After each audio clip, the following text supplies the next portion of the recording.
Welcome to our continuing exploration um, about the characteristics of the church when the church gets it right. Remembering that the church is a human endeavor to ordain, to put in place, and to organize the followers of Jesus, and the church gets it right when its attitudes and actions are aligned with agape love. Now, a couple sessions ago, I asked you to abandon some definitions you have. Remember when I said abandon the definition of conservative, abandon the definition of liberal, free yourself up from those when we talked about the church that gets it right is both conservative and liberal. Well, I'm asking you to do that again because this week I'm talking about the characteristic that the church gets it right when it is political. Now, I'm not saying partisan, I'm saying political because the meaning of political is the art of getting things done. And there's nothing wrong with the art of getting things done. For in the church, it's the art of accomplishing the mission. You see, what leads me to this conclusion is that I've long grown weary of the church folks, Blake included, gathering, and the sum of the gathering is the quote, woe is me, woe is us, so we just sit around to cuss and discuss. Let me say that again. Woe is me, woe is us, so we just sit around to cuss and discuss. For the cussing and discussing leads to no action. The church learns to sit on our hands, and when we stand, we fail to move or act as a horse is tethered to a hitch.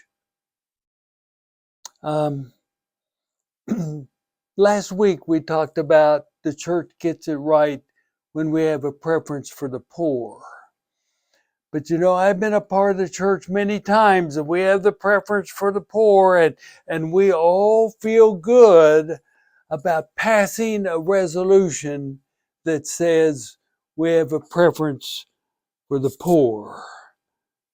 But you know, we don't do anything more than pass the resolution. There's no action. The mission is not accomplished by passing a resolution. And the best reference for what it means to be people of action is the preacher Micah in the Old Testament when he said, what does the Lord require of us but to do justice, love mercy, and walk humbly with our God? Doing, loving, and walking. Those are action words. This is not a description of woeful persons cussing and discussing with their legs tethered to a post. This is the story of the people of God, the people of agape love, who have mastered the art of getting things done by doing what is right, loving mercy, and walking humbly, whether leading or bringing up the rear, always in humility. The church in action. The church, its mission accomplished, has the characteristic of being political, mastering the art of getting things done. Now, I know this video could be a little bit longer, but I'll try to limit myself to 4 short stories. First, The church gets it right when it is political. When the mother of a person murdered without mercy in a wrongful, arrogant act of violence, pleads with known and unknown protesters to be nonviolent in their protesting for the cause that the human community must do better in how we relate and treat each other. And lo and behold, as a consequence of this mother's statement to the nation that night, the church, yes, a grieving mother, can be, and in this case was the church, getting it right. Speaking against violence, leading to violence, and rather getting it right, being political, mastering the art of getting things done. The reenactment of Micah 6:8 was in this mother's voice and in her life. You see, being political, getting it right, mission accomplished, is caught up in that hymn that we sing, number 558. Remember the chorus? I am the church.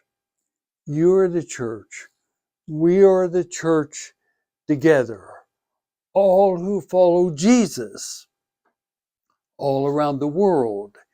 Yes, we're the church together. Individuals as the church get it right. Mission accomplished as a grieving mother pleads for nonviolence. And lo and behold, the next morning, the newspapers were not full of stories of violence. They were full of stories of protesters wanting us to live with each other in a different way.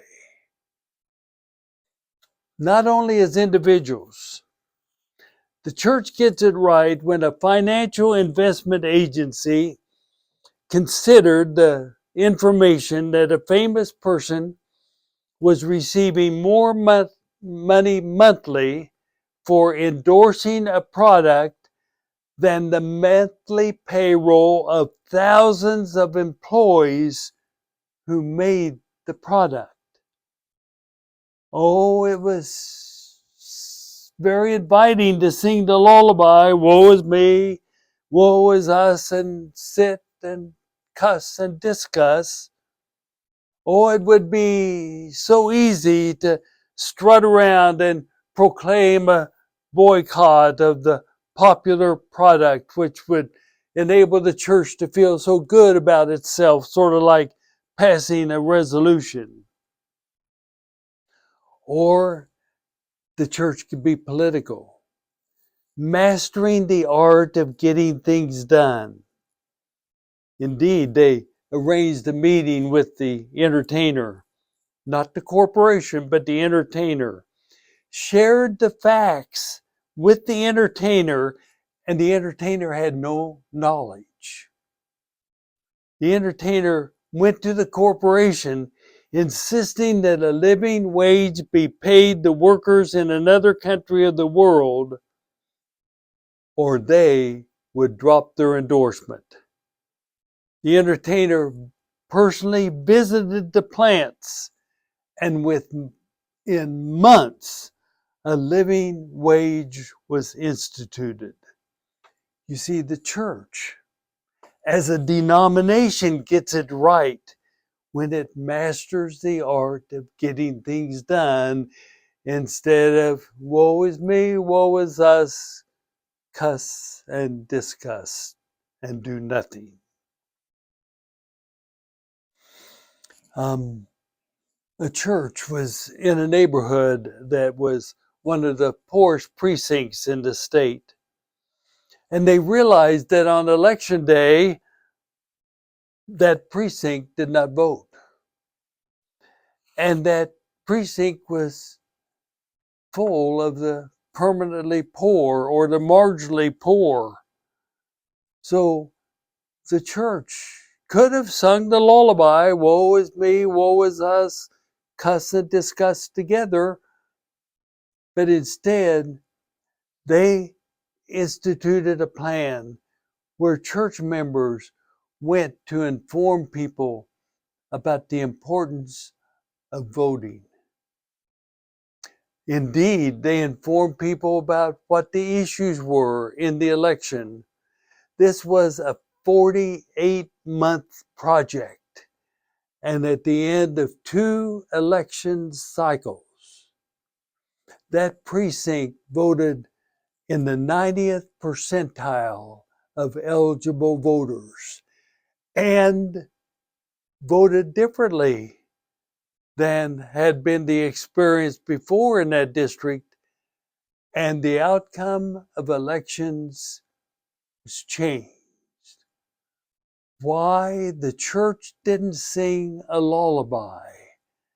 They decided that voting was a human right, that the faith community could encourage people that had no voice could have a voice on election day. Not partisan, but human rights. And the church got it right when it mastered the art of being political, mission accomplished.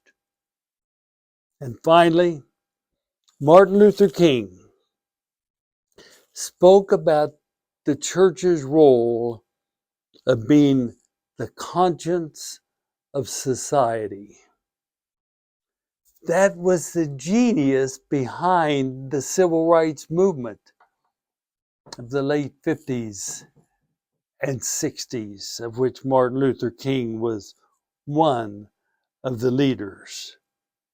He was not a sneaky, behind-the-scenes manipulator of human beings. He was transparent. He was open. He spoke the truth in love, and tragically a victim of violence as he proclaimed the message of nonviolence. He was not partisan. That disturbed a lot of people that wanted him to be partisan, but he was political, believing that often the truth will not be heard in every corner of the world and society unless the church proclaims the truth. Being the conscience of the state before the state acts, as the state acts, after the state acts, to be certain that the perspective of faith, the perspective of agape love, is heard by the state whenever they are thinking about doing something or after the fact. Martin Luther King said the role of the state is to get it right. Mission accomplished by being the conscience of the state. Indeed, you see, that was the legacy of Martin Luther King. That was the legacy of the civil rights movement. Being political, wanting to accomplish the mission, not being satisfied with resolutions. Indeed, not being satisfied with the lullaby of no action. Yes, one of the characteristics of the church, be it an individual, be it a denomination, be it a local congregation, be it a leader of the civil rights movement. Indeed, all at every expression of the church can get it right, and by so doing, they are political. Mission accomplished is what the Church of Jesus Christ must always be about when they get it right. A lot to think about. I just have two questions. What are your stories of the church? Individuals, denominations, and local congregations singing the lullaby of woefulness and inaction. On the other hand, what are your stories of the church, individuals, denominations, and local congregations mastering the art of getting things done? Enjoy your journey, and we'll look forward to visiting with each other.